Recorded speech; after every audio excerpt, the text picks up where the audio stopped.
여러분 반갑습니다. 박현준 전도사입니다. 지금 코로나 사태 때문에 우리가 지난주에 예배를 드리지 못하고 가정 예배를 드렸습니다. 그래서 이번 주 다가오는 주일도 아무래도 모이지 못하고 가정 예배로 또한 하나님께 드려져야 될 것 같아서요. 안타까운 마음에 또 우리 학생들 예배의 중요성을 알아야 하기 때문에 이렇게 미흡하지만 온라인으로라도 동영상으로라도 예배를 드릴 수 있도록 전도사님이 준비를 해봤습니다. 우리가 드려지는 이 주일 예배는요, 공예배, 공적 예배라고 해요. 공예배는 뭐냐면 우리만 드리는 게 아니라 모든 세상에 있는 교회들이 함께 하나님을 예배하는 거예요. 땅에 있는 교회도 천상에 있는 교회, 모든 교회가 시간과 공간을 초월해서 하나님께 드려지는 공적인 예배를 가리켜요. 그렇기 때문에 비록 우리가 온라인으로 또한 집에서 스마트폰을 통해서 또 이렇게 예배를 드려도 하나님께서는 이 예배 또한 받으실 줄 믿습니다. 여러분 예배의 중요성을 꼭 인지하시고 이 시간 핸드폰으로라도 정말 경건한 마음을 회복하셔서 함께 예배에 동참하고 하나님께 예배 드릴 수 있도록 준비를 하셨으면 좋겠습니다. 우리 다 같이 묵상하심으로 3월 8일 중등부 온라인 가정 예배를 하나님께 올려드리겠습니다.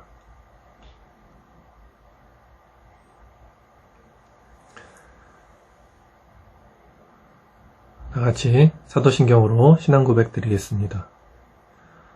전능하사 천지를 만드신 하나님 아버지를 내가 믿사오며 그 외아들 우리 주 예수 그리스도를 믿사오니 이는 성령으로 잉태하사 동정녀 마리아에게 나시고 본디오 빌라도에게 고난을 받으사 십자가에 못 박혀 죽으시고 장사한 지 4일 만에 죽은 자 가운데서 다시 살아나시며 하늘에 오사 전능하신 하나님 우편에 앉아 계시다.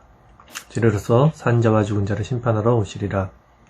성령을 믿사오며 거룩한 공회와 성도가 서로 교통하는 것과 죄를 사하여 주시는 것과 몸이 다시 사는 것과 영원히 사는 것을 믿사옵나이다.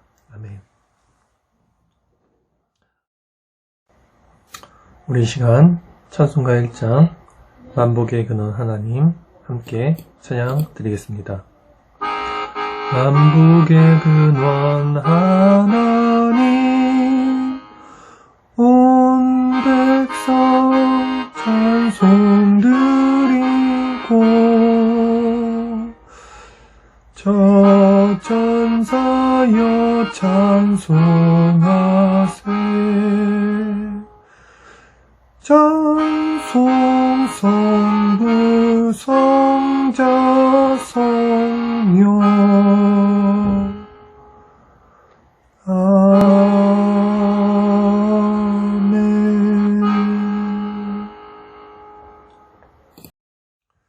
우리 이 시간 한 주간 살면서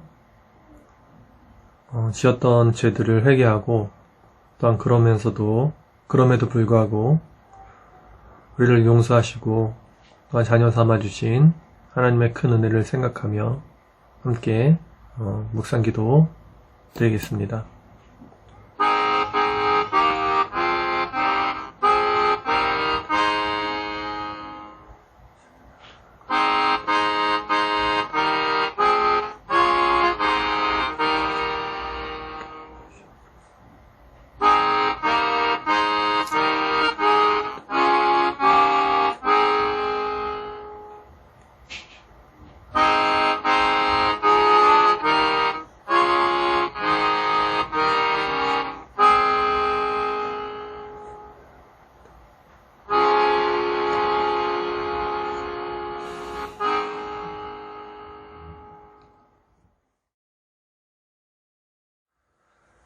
사랑의 하나님 감사합니다. 영 죽을 수밖에 없는 죄인인 저희들을 사랑하사 그리스도의 보혈로 자녀 삼아주시고 아버지 이 시간 이렇게 온라인으로 남아 하나님께 예배드리게 해주시는 은혜를 감사함을 드립니다. 아버지 비록 저희가 아버지 국내 코로나 사태로 인해서 함께 모여 예배드릴 수 없으나 이렇게 각 가정에서 드려지는 예배 또한 하나님 받아주시고 예배를 통하여 하나님께 영광이요 우리에겐 큰 은혜가 되는 시간 허락하여 주시옵소서. 감사드리며 예수님의 이름으로 기도드립니다. 아멘. 하나님 말씀은 고린도전서 3장 16절 한 절 말씀 우리 함께 봉독하도록 하겠습니다. 고린도전서 3장 16절 말씀입니다. 너희는 너희가 하나님의 성전인 것과 하나님의 성령이 너희 안에 계시는 것을 알지 못하느냐. 오늘은 이 본문을 가지고 교회란 무엇인가 라는 제목으로 하나님의 말씀 전하도록 하겠습니다. 할렐루야. 반갑습니다. 우리가 만난 지 벌써 2주가 됐는데 우리 지난 시간 들었던 말씀을 잠깐 먼저 요약을 해볼게요. 저희가 지금 조직신학 교리 설교를 하고 있고요. 지난 시간 그리스도와의 연합 구원론에 대해서 말씀을 전했습니다. 예수 그리스도가 우리 포도나무가 되시고 또 우리는 가지가 되었어요. 가지는 포도나무에 붙어 있을 때, 연합됐을 때 생명이 되는 것이고, 예수 밖에 있는 가지는 땅에 버려져 불쑤시개로 지옥으로 떨어진다는 말씀, 요한복음 말씀을 배웠습니다. 그러므로 우리가 항상 그리스도와의 연합이란 말, 그런 단어, 유니온 크라이스트, 인 크라이스트 이런 말을 항상 마음에 담고 있어야 되고 그것이 무엇인지 늘 고민해야 되고 이제 우리도 그런 시작점에 있다라고 말씀을 전했습니다. 앞으로는 2주 동안 우리 교리설교 벌써 6번째 챕터인데요. 교회론에 대해서 말씀을 전하려고 합니다. 오늘은 교회가 무엇인지에 대해서 말씀을 전할 것이고 다음 주는 그런 우리 교회의 책임은 무엇인지에 대해서 말씀을 전하도록 하겠습니다.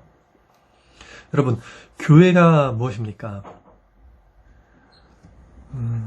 교회는요, 한자어로 가르칠 교, 모일회 해서 가르치는 모임이라는 뜻이에요. 예전에 한번 말씀드렸듯이 기독교 신앙은 이스라엘, 유대 나라에서 예수님께서 가장 먼저 복음을 선포가 됐고요. 유대를 통해서 이제 유럽으로 복음이 넘어갑니다. 그리고 그 유럽에서 또 미국으로 청교도 메이플라워 호를 타고 청교도들이 미국으로 이제 복음이 넘어가게 돼요. 이제 미국에서 각 선교사들이 세계로 이제 복음이 넘어가게 되는데 20세기 때 그때 이제 중국으로 넘어갑니다. 복음이.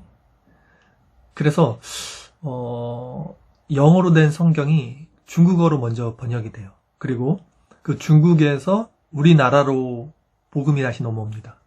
그렇기 때문에 우리나라에 있는 성경은 중국어로 된 성경이 번역된 거예요. 그러니까 영어가 중국어로 번역되고 또 중국어가 다시 우리나라 말로 번역이 돼서 넘어왔습니다. 그렇기 때문에 우리나라 성경은 어쨌든 이제 중국어의 뜻을 담고 있어요. 교회라는 것도 마찬가지인 거예요. 그러니까 중국어로 가르칠 교, 모임회, 가르치는 모임이다 해서 이제 교회라는 뜻을 우리가 말하고 있는 건데 사실 이제 헬라어 원어로는 교회라는 것은 에클레시아라고 해요. 에클레시아. 이 뜻은 뭐냐면 구별된 무리라는 뜻이에요. 구별되다라는 뜻을 갖고 있어요. 그러니까 세상과 구별된 하나님의 거룩한 백성, 거룩한 모임, 거룩한 무리들이라는 뜻이 원래는 에클레시아, 교회라는 뜻입니다. 그러게 우리가 이제 정확히 교회가 무엇인가 했을 때는 교회는 구별된 무리다. 어디로부터? 세상으로부터 구별된 하나님의 백성들, 하나님의 거룩한 무리다라고 표현하는 것이 정확한 표현이에요. 흔히들 우리가 교회를 그냥 이렇게 건물 정도로 여기고 무슨 교회, 난 무슨 교회 간다 이렇게 말을 하는데 그 사실은 올바른 표현은 아니고요. 우리가 교회라고 했을 때는 우리 자신, 세상과 구별되어진 예수 그리스도를 머리로 삼은 유기적 공동체인 우리 성도를 가리켜 교회라고 하는 것이 바른 표현입니다. 그리고 또 성전은 뭐냐면 우리가 교회를 성전이라고도 표현을 하는데 성전을 건축하자, 뭐 성전 건축, 헌금 이런 것도 하잖아요. 하나님이 거하시는 곳이 성전이에요. 그러니까 거룩할 성, 또 임금 성자를 쓰고요. 집전자, 그러니까 하나님이 거하시는 거룩한 집, 하나님의 성령이 거하시는 곳이 성전이라는 뜻인데, 구약 그 이스라엘 역사를 보면 성전은 3번 있었어요. 3개가 있었어요, 성전이. 첫 번째 성전은 솔로몬, 다윗의 아들 솔로몬이 지었던 솔로몬 성전이 최초의 이스라엘의 성전이었고, 두 번째는 이스라엘의 포로기한, 2차 포로기한 때 수룹바벨이 지었던 수룹바벨 성전이 있었습니다. 또 세 번째 성전은 예수님 당시, 신약 예수님 당시 헤롯 왕이 유대인들의 그 환심을 사기 위해서 성전을 지어줬어요. 46년 동안 지었다 그러잖아요. 그때도 다 짓지도 못한 그런 상태였어요. 그 세 번째 성전이 바로 이제 이스라엘의 세 번째 성전까지 있었고, 근데 그 성전들이 다 사라졌어요. 지금은 파괴가 됐습니다. 그래서 예수님께서 예언하실 때 이 도리에 돌 하나도 남지 않을 것이다라는 말씀처럼 지금은 이제 이스라엘에 가보면 통곡의 벽이라고 벽 하나만 남아 있어요. 성전이 없습니다. 지금은. 지금은 이제 어떻게 보면 성전이 무엇을 우리가 성전이라고 말하냐 했을 때, 예수님이 십자가에서 돌아가시고 그때 성전 안에 있는 성막이라고 하죠. 성막 장막이 위에서부터 아래로 찢어졌다 그랬어요. 이제 성전의 의미, 예수님 자신이 성전이라고 하셨거든요. 살아계실 때. 근데 예수님이 참 성전이 되신 거고, 그 참 성전 대신 예수님이 이제 이 땅에 있는 성전은 폐해진 거죠. 진짜 참 성전이 왔기 때문에 그 전에 있던 그 모형으로 보여줬던 성전들은 이제는 필요가 없는 시대가 된 것이에요. 그래서 예수님께서 죽으시고 승천하시고 예수님이 하나님 우편으로 올라가신 다음에 제자들에게 약속하신 그 보혜사 성령을 보내주십니다. 보혜사 성령은 돕는 자라는 의미가 있고요. 그 성령으로 말미암아 이제 그 성령이 성도들 마음에 내주를 해요. 성령이 내주하면 그 성도들이 이제는 성전이 되는 거라고 예수님 말씀하십니다. 고린도전서 3장 16절 말씀인데요. 너희는 너희가 하나님의 성전인 것과 하나님의 성령이 너희 안에 계시는 것을 알지 못하느냐. 오늘 본문 말씀이에요. 이제는 하나님을 믿는 예수 그리스도의 성령이 내주하는 우리 성도가 성전이 되는 것입니다. 그리고 그 성전이 되는 우리가 바로 교회라는 거죠. 고린도전서 6장 19절 말씀도 너희 몸은 너희가 하나님께로 받은 바 너희 가운데 계신 성령의 전인 줄을 알지 못하느냐라고 분명히 우리 성도 자신이 성전이라고 말씀을 하고 있습니다. 정리하자면 교회는 에클레시아, 세상과 구별되어진 하나님의 거룩한 무리라는 뜻이고요. 즉 하나님을 예배하는 예수 그리스도를 머리로 삼는 우리 자신, 성도인 우리가 바로 교회가 되는 거고요. 이 교회들이 모여서 함께, 오늘은 온라인으로 예배드리지만 우리가 이렇게 모여서 예배드리잖아요. 그 모이는 곳이 예배당이 되는 거죠. 그것을 예배당이라고 하는 것입니다. 또한 하나님이 거하시는 곳이 바로 성전이라고 하는데, 하나님의 영인 성령이 이제 신약시대인 지금은 우리 안에 내주하고 계시기 때문에 우리 자신, 믿는 성도인 우리가 성전이 되는 것입니다. 그럼 우리 한 가지 생각해 봐야 될 것이 있어요. 하나님의 속성을 보면요, 하나님은 죄가 없으시는 분입니다. 죄와 함께 하실 수가 없어요. 빛이 어둠과 함께 있을 수가 없듯이, 공존할 수 없듯이 하나님 역시 죄와 함께 하실 수가 없는 속성을 가지셨는데, 우리가 지난 시간 계속 살펴봤듯이 인간은 죄인이에요. 태어났을 때부터 죄를 갖고 죄를 지을 수밖에 없는 상황에 놓여 있고 지금도 날마다 죄 가운데 살아가는 그런 상태입니다. 그런데 죄와 함께 하실 수 없는 하나님께서 그렇다면 어떻게 죄를 지을 수밖에 없고 죄 가운데 살아가는 우리 인간과 함께 하실 수 있는가? 우리 인간이 어떻게 그런 거룩한 하나님의 성전이 될 수 있는가?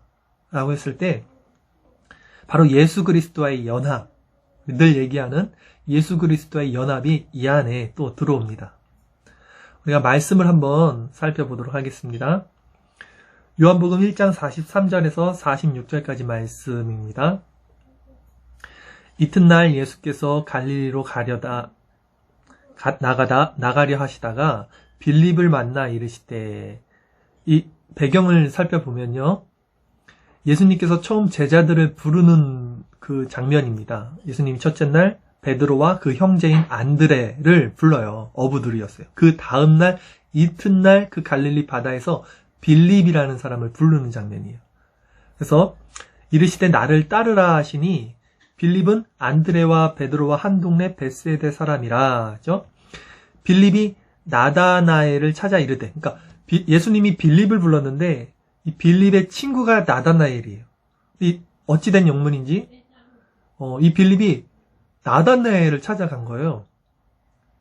그래서 모세가 율법에 기록하였고 여러 선지자가 기록한 그 일을 우리가 만났나니, 이게 이제 빌립이 나다나엘에게 말하는 장면입니다.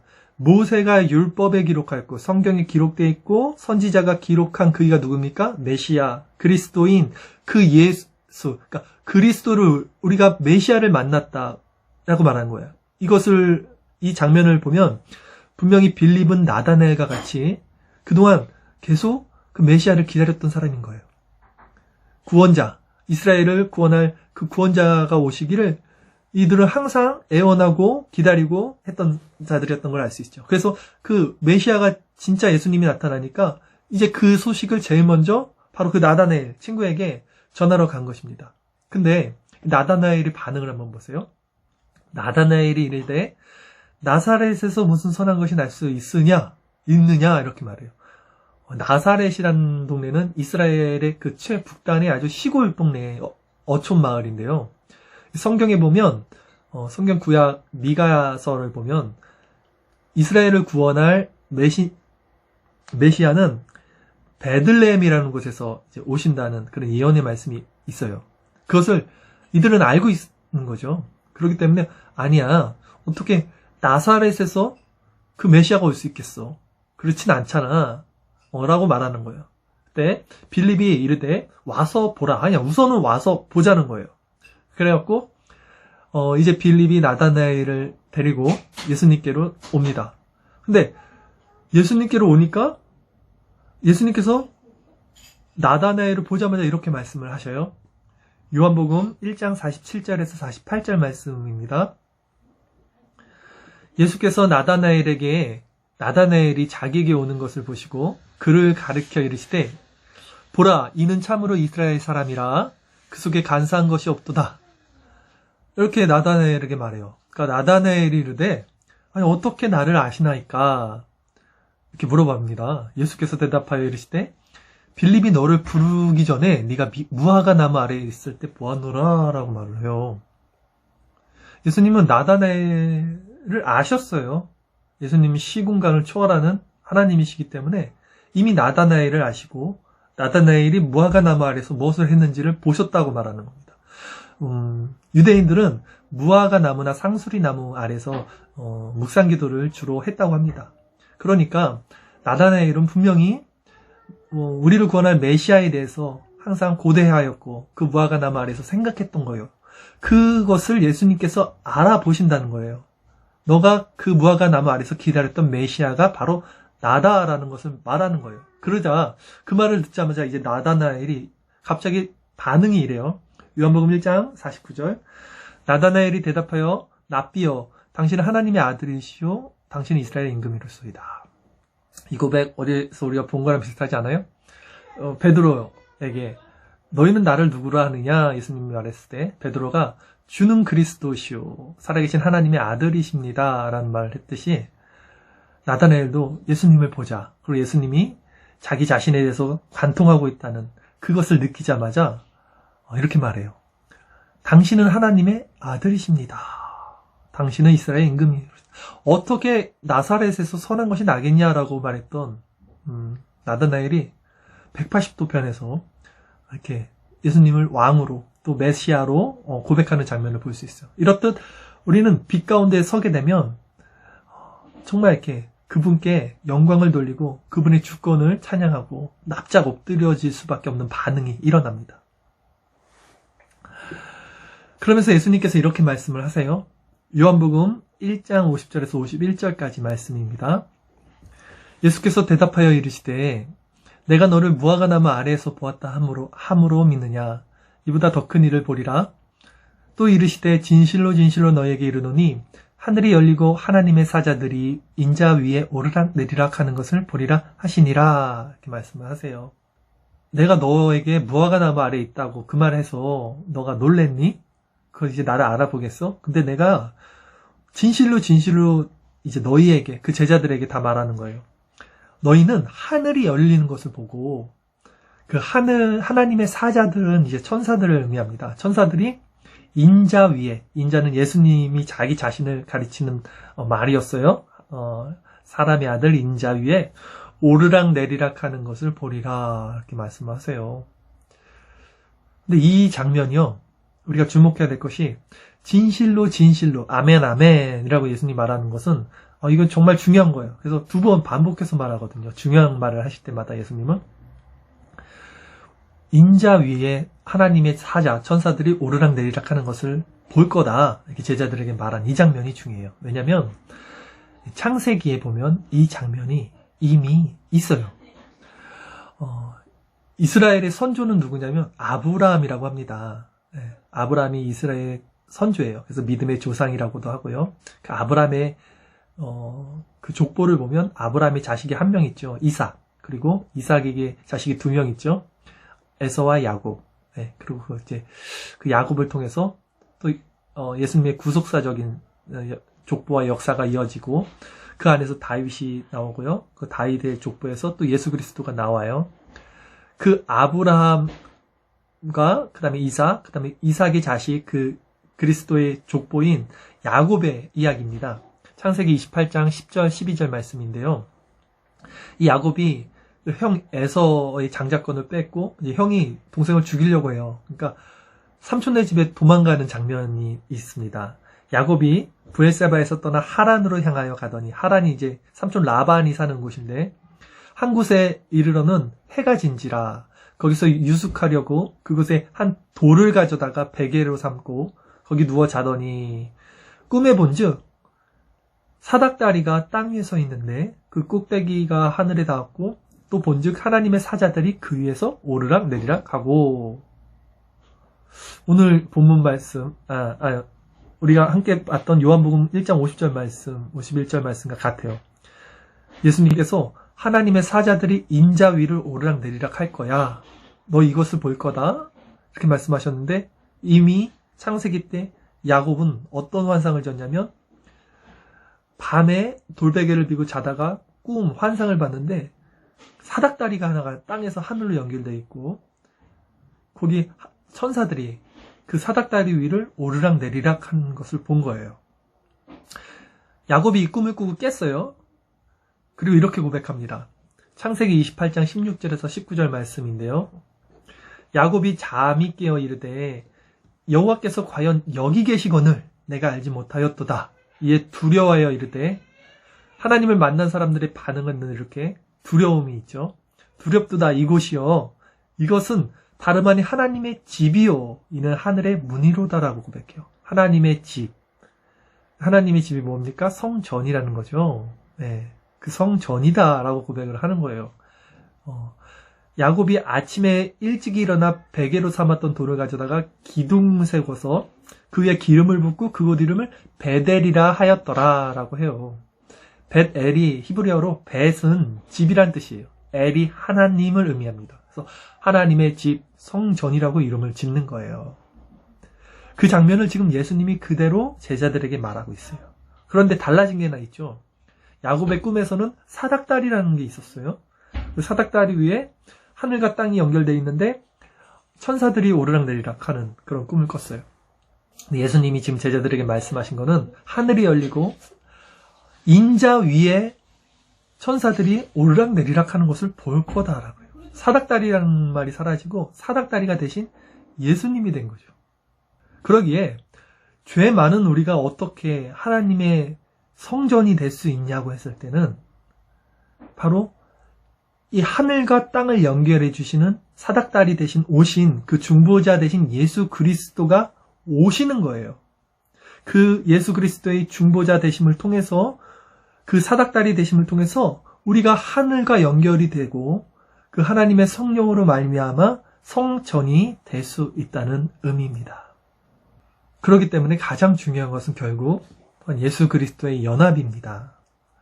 우리가 예수 그리스도가 없이는 성전이 될 수 없어요. 그분이 우리의 사닥다리가 되시고 하늘과 땅을 연결해 주시는 중보자가 되시는 거예요.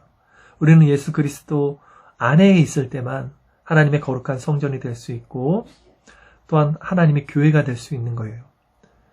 그 우리가 예수 그리스도 안에 있다, in Christ, union Christ, 예수 그리스도의 연합 안에 있다라는 의미가 무엇인지는 우리가 이미 지난 시간 죄의 문제에 대해서 우리가 회심, 또 중생, 또 거듭남에 대해서 설교를 했으니까 그 전 설교를 한번 통해서 우리가 한 번 더 마음에 담았으면 좋겠고요. 이런 과정이 결국 한 번에 일어나는 것이 아니라 그랬죠. 믿음은 들음에서 나고 들음은 그리스도의 말씀을 통한 것입니다.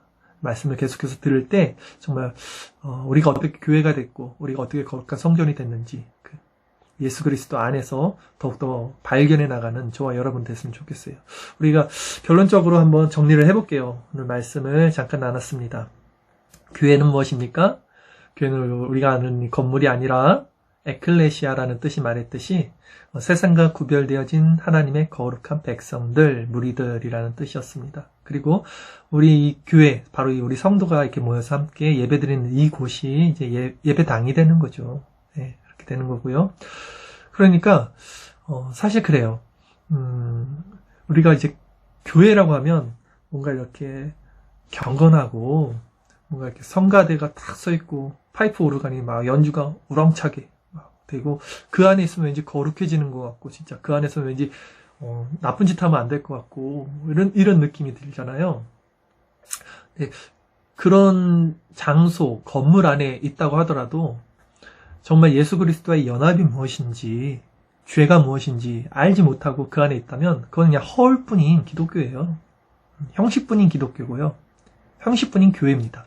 그런데 정말 비가 막 내리는 천막에 두세 사람이 이렇게 모여서 찬송 부르고 그 그리스도의 연합을 통해서 가슴이 메어지고 또 사랑이 넘치고 그 안에 은혜가 있다면 너희 두세 사람이 있는 곳에 우리 예수님 함께 계시듯이 그곳이 바로 에클레시아, 거룩한 하나님의 교회가 되는 것입니다. 또한 하나님이 거하시는 곳이 바로 성전이라고 하는데 이제는 그 예수님이 보내신 그 성령이 우리 안에 내주하고 계시기 때문에 우리 성도인 우리의 몸이 바로 성전이 되는 거예요. 그러니까 우리가 성전을 거룩하게 하려면 우리 몸을 거룩하게 되고 우리의 생각과 마음을 거룩하게 해야 돼요. 그것이 바로 또한 하나님께 나갈 수 있는 교회의 모습이라고 생각합니다. 이런 것들이 우리 힘으로는 할 수 없죠. 우리는 날마다 죄 가운데 살고 죄를 짓고 삽니다.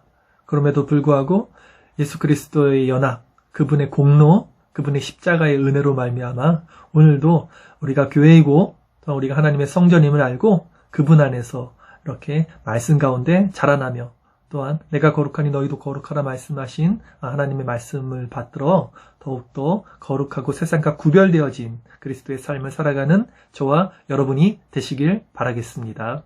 기도하겠습니다.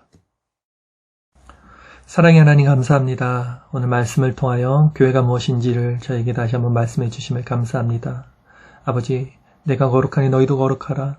또한 아버지 너희 몸은 하나님의 성전이라 말씀하신 대로 아버지 이제는 저희가 죄 가운데 살지만 늘 그리스도의 연합을 바라보며 십자가를 바라보며 또한 세상과 구별되며 거룩한 교회로서의 또 성전으로서의 사명 감당하며 살아갈 수 있도록 성령께서 우리 안에서 거하시고 힘주시고 은혜를 허락하여 주시옵소서.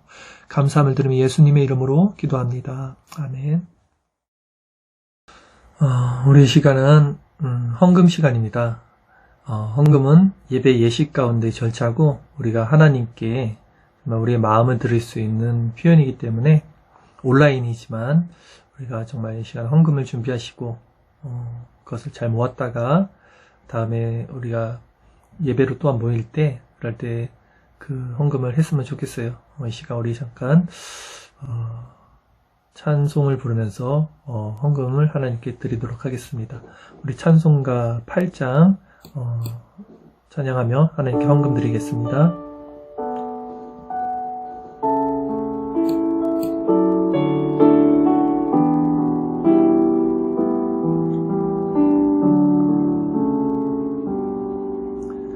거룩 거룩 거룩 전능하신 주여 이른 아침 우리 주를 찬송합니다.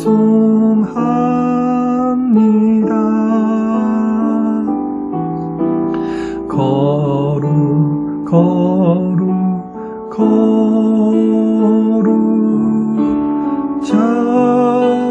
자비하신 주님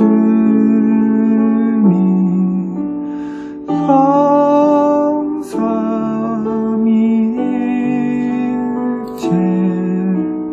우리 주로다. 우리 이 시간 헌금을 위해서 잠깐 기도하겠습니다. 사랑과 은혜가 많으신 하나님 감사합니다. 이 시간 하나님께 예배드리고 비록 우리가 함께 모여 예배당에서 예배드리지 못하지만 이 시간 마음을 모아 또한 하나님께 귀한 헌금을 드립니다. 하나님 이 헌금을 받아주시고 우리 마음을 받아주시고 물질이 쓰이는 곳에 하나님 나라가 확장되며 우리의 믿음이 하나님 앞에 올바로 설 수 있도록 인도하여 주시옵소서. 예수님의 이름으로 기도합니다. 아멘. 이제 우리가 주님이 가르쳐 주신 기도로 예배를 마치겠습니다. 함께 기도하겠습니다.